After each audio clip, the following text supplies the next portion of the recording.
Hello hello. Hello. हाँ बोला ना। कहाँ बड़ा हो? काहे के बोला? तोहरा बिना हमके कुछ अच्छा नहीं खिलागा। अरे चुप रहा, झूठा बात अच्छा ना लगेला।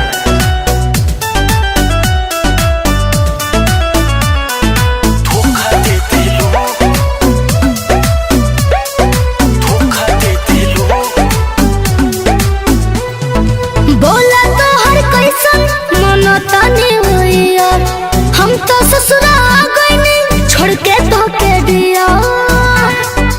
हे बताव ना। बोला तो हर कैसन मनो तनी हुई यार, हम तो ससुरा आ गए छोड़ के तो के दिया। दूसरा के तो दिल रखे के मौका दे देलो, दूसरा के तो दिल रखे के मौका दे देलो। नया साल के तोहफा में तू धोखा दे दे। अरे ना हो। नया साल के तोहफा में तू धोखा दे देलो। ऐसन काहे सोचता रह?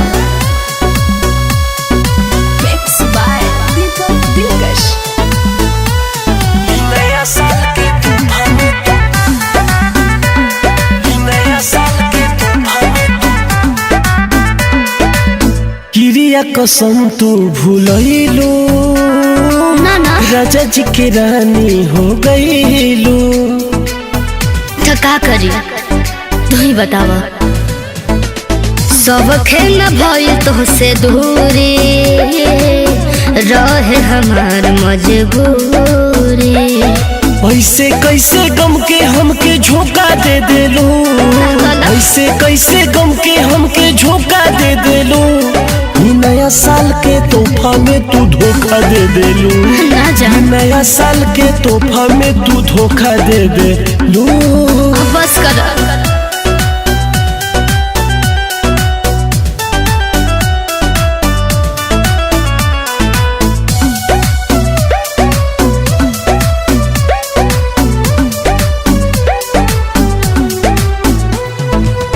बस गइल तोहर परिवार हो, लूट गइल जिंदगी हमार हो। सुना, भले शादी हो गई पवन से, दिल में बड़ा सूरज जतन से। भूल ना पाइब ऐसन याद अनोखा दे देलू, भूल ना पाइब ऐसन याद अनोखा दे देलू।